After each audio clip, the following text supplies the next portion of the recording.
My dear friends, let us begin by allowing the body to settle. Let the shoulders soften. Let the breath move naturally without effort. There is nowhere you need to go right now. There is nothing you need to achieve. There is only this moment, just this. We have gathered not to collect ideas, but to look directly at the mind, to understand the nature of our human experience, and in particular, to understand what the Buddha taught about attachment. When the Buddha spoke of suffering, he was not being pessimistic. He was like a skilled physician diagnosing an illness. He saw that human beings carry a heavy burden, a burden we have been carrying for a very long time. And out of compassion, he showed us that this burden can be put down. The root of this burden is what we call attachment.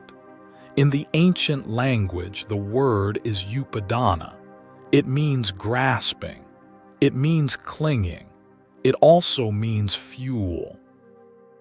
Attachment is the fuel that keeps the fire of anxiety, fear, and dissatisfaction burning. It is very important to understand that attachment is not the same as love. It is not the same as caring. It is not the same as connection. Attachment is a particular movement of the mind that says, "This must stay. This must be mine. This must not change." The mind grabs hold of a pleasant experience and says, "Don't go."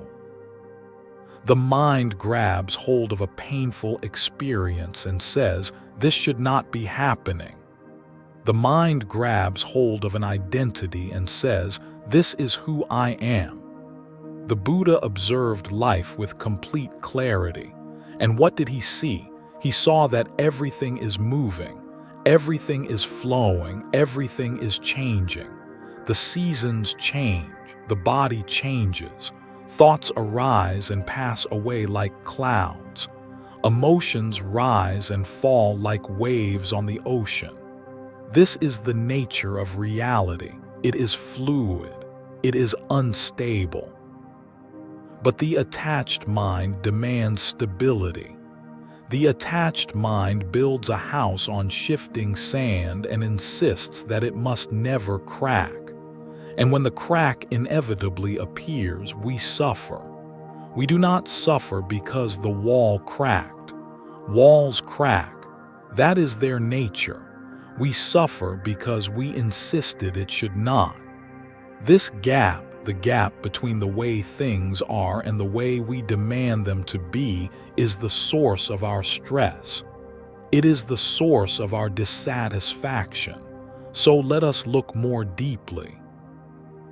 Let us see how this actually operates in your life right now. We often believe that suffering comes from loss, from failure, from harsh words or difficult situations. But the Buddha pointed to something more subtle.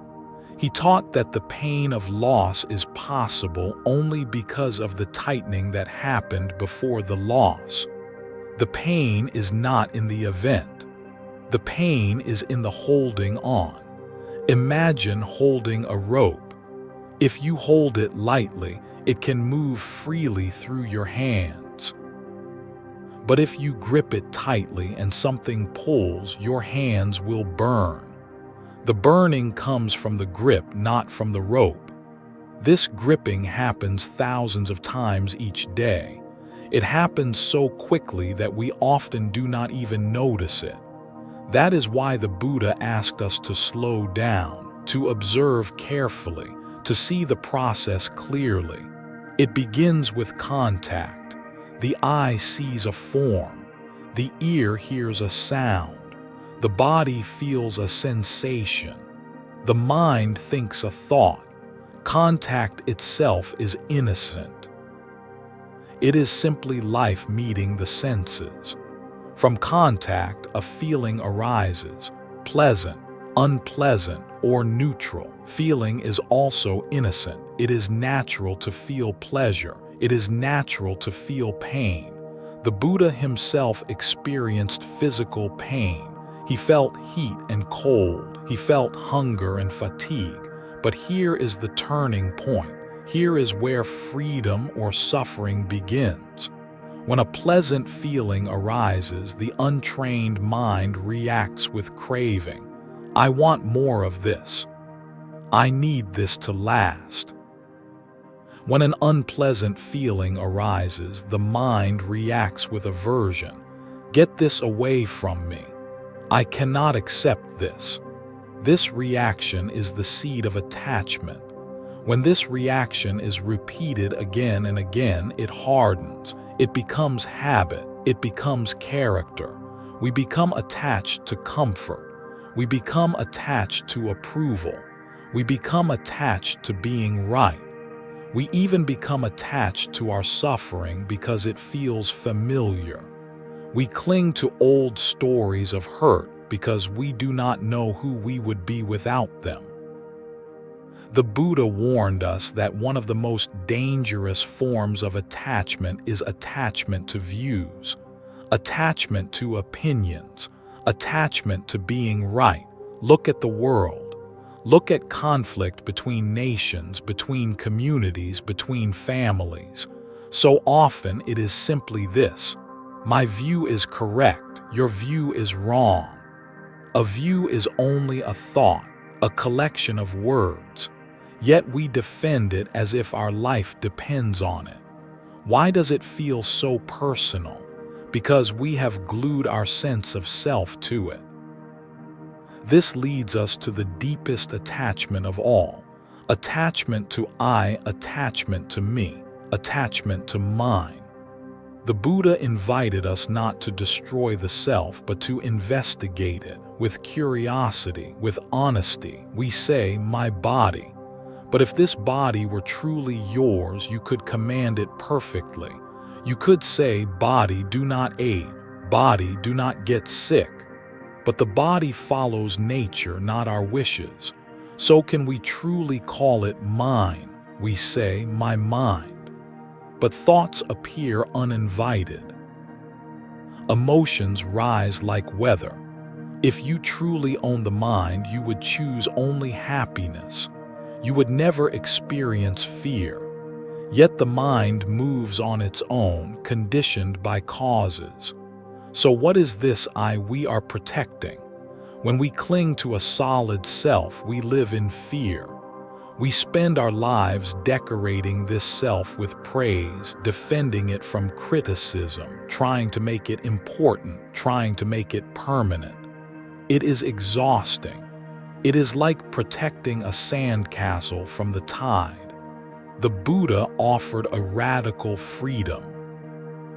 He said, in effect, put the shovel down, stop rebuilding the wall, let the water flow. When there is no rigid self to defend, fear dissolves. If there is no target, the arrow cannot strike. When criticism comes, it passes through like wind through an open window. This is non-attachment. Now it is essential to understand what non-attachment is not. Non-attachment is not indifference. It is not coldness. It is not emotional numbness. The Buddha was deeply compassionate. He cared for the sick. He taught tirelessly for decades. Non-attachment does not mean you do not love your family. It does not mean you stop participating in life. It means you hold life with an open hand. Imagine a bird landing in your palm. You admire it, you appreciate it, but you do not close your fingers. If you try to possess it, you harm it. True love allows freedom. In daily life, this means you work sincerely but do not tie your worth to results. You care deeply but do not control. You meditate without demanding calm. Even spiritual practice can become attachment. I want peace. I want progress. The Buddha taught us to watch even this wanting, to see it arise and pass. Letting go is not a single act, it is a moment-to-moment practice. Each time you notice the mind tightening, you can soften. Each time you notice clinging, you can release. Gradually, life becomes lighter. The Buddha lived with almost nothing, yet he lacked nothing. He needed no approval, no possession, no guarantee. Even as his body weakened, his mind remained free. He faced death without fear because there was nothing to hold. My dear friends, this freedom is not far away. It is available right here. It begins with one simple question: what am I holding right now? When you see the holding, you can let go, touch the world gently, love without ownership, live without clinging. This is the path the Buddha showed. May your heart grow lighter. May your understanding deepen. May you be peaceful. May you be free.